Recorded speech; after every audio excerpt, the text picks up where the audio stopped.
What is up? It's Sunday. I actually woke up on time this morning, so we got a long one, all right? We're going to read Matthew 14, 22 through 33, and I like this one. I heard this one in church, and I remember this, so I wrote it down. So I was like, heck yeah, I'm going to read this. But it says, immediately he made the disciples get into the boat and go before him to the other side while he dismissed the crowds. And this is after they fed the 5,000 or however many it was with the bread and the fish, like the 2 loaves and the 2 fish or whatever it was, something like that. And then he said, and after he had dismissed the crowds, he went up on the mountain by himself to pray. When evening came, he was there alone, but the boat by this time was a long way from the land, beaten by the waves, for the wind was against them. And in the 4th watch of the night, he came to them, walking on the sea. That's crazy.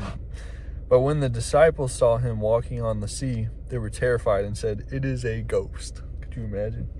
And they cried out in fear. But immediately Jesus spoke to them, saying, "Take heart, it is I, do not be afraid." And Peter answered him, "Lord, if it is you, command me to come to you on the water." He said, "Come." So Peter got out of the boat and walked on water and came to Jesus. But when he saw the wind, he was afraid, and beginning to sink, he cried out, "Lord, save me." Jesus immediately reached out his hand and took hold of him, saying to him, "O you of little faith, why did you doubt?" And when they got into the boat, the wind ceased, and those in the boat worshipped him, saying, "Truly, you are the Son of God." That's awesome, bro. I like that. I like the part. Peter got out and walked on water, bro. With the power of Jesus, Peter walked on water. Not only did Jesus walk on water, but Peter walked on water. And that's just that's cool, man. I feel like that's a part that isn't really talked about. Everyone knows Jesus walked on water, but Peter walked on water. And the thing is, he walked on water until he started to lack faith. And then whenever he got afraid of what was going on in life, everything around him, then he fell in the water. And that's something that happens in pretty much everybody's life. But then Jesus pulled him out of the water. And that's just cool, man. I don't know, I like that. But I guess, I don't know, it's kind of like a self-explanatory story. Most of the Bible is. But so I figured we'd go over that a little bit. That was kind of a long thing. So we'll have a short little car talk, and then we'll be at church. Heck yeah. Guys, look at that sunrise. It looks cool. I don't know, I feel like my camera doesn't really do it justice, but that's fire. Dude, I am so pumped though, you don't understand. When I get that chin mount, dude, we're gonna be riding the motorcycle at least every once in a while. Maybe not every single Sunday, but we're gonna be doing it quite a bit. And I think it'll be pretty cool. Cause I don't know, I feel like that's gonna be really awesome. I am gonna have to figure out a whole mic setup and all that stuff. So that might take a little while. Then I might just do what I might do is record the Bible part, do a little voiceover. It'll be an after the fact, but then it'll have the video of me riding to church, so you can just see how cool it is to ride a motorcycle, because it's so awesome. I love it. Don't get one though, you might die. They're scary. But no, I am seriously, I'm so excited to do that. I've always wanted to do, when I was growing up, I watched the moto vlogs or whatever. So now, or even just in the past, I wanted to be able to have a motorcycle and do moto vlogs, because I've always wanted to do YouTube stuff. And now I do YouTube stuff and I have a motorcycle, so I gotta do that stuff. But it should be cool. And I'm working on the personal training stuff right now, so that's a work in progress. And I'm glad that I have already bought that. But I'm done with the first chapter. I'm on the second chapter. I think I'm pretty far into the second chapter as well. So far, I haven't been learning much of nothing. But, I feel like that's every textbook. It's just kind of an intro right now. And then later it'll get a little more informational, or I guess knowledgeable. Because I have a good knowledge of working out. I know most things. Right now it's basically just saying, don't be fat, work out. And I used to be fat, and now I work out and I feel better. So it's I know that.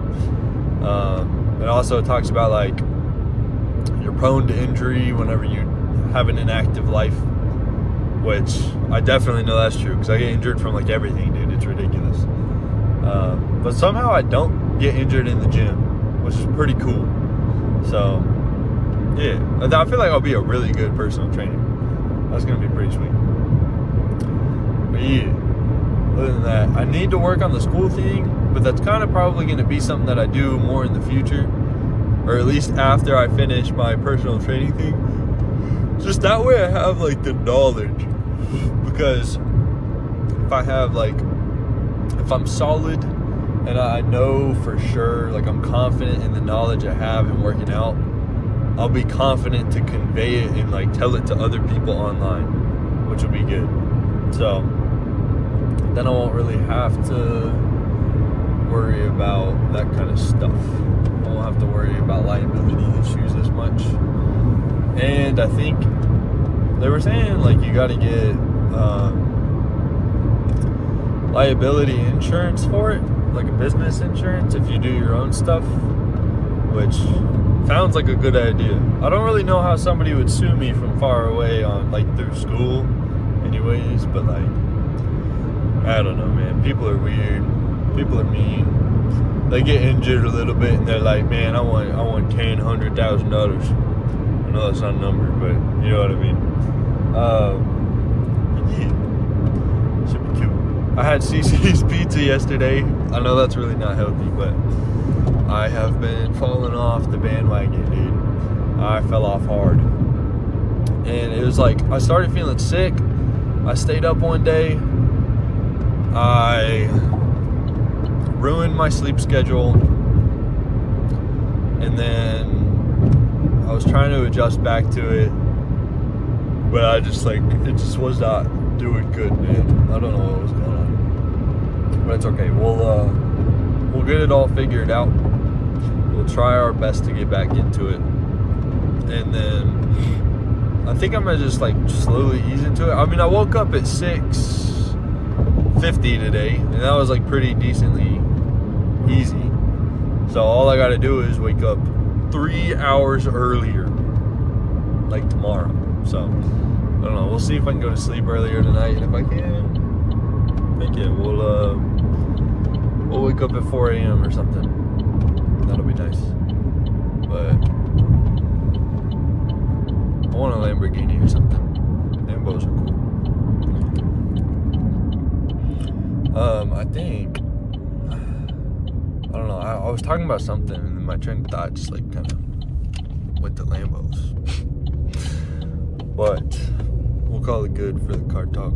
It's kind of just a chill little video. And that verse was really good, man. I feel like that's really motivational.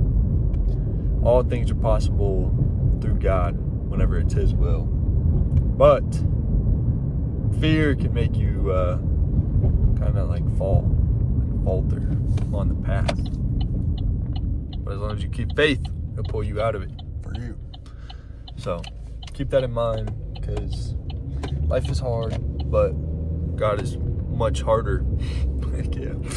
All right, I'll see you guys tomorrow, and we'll be doing arms most likely. So I should be going to the gym. I should be hitting arms. It's been so hard to wake up, dude. It's been hard to go to sleep at night. That's the main problem. But I should be going tomorrow to hit arms. So if you want to see me hit arms tomorrow, like, subscribe, and stay tuned. And if you want to see some moto vlogs, like, subscribe, and stay tuned. Liking the videos help me out a lot. So if you're watching this, please like the video because it helps me a lot. But I'll see you guys tomorrow. Hitting arms.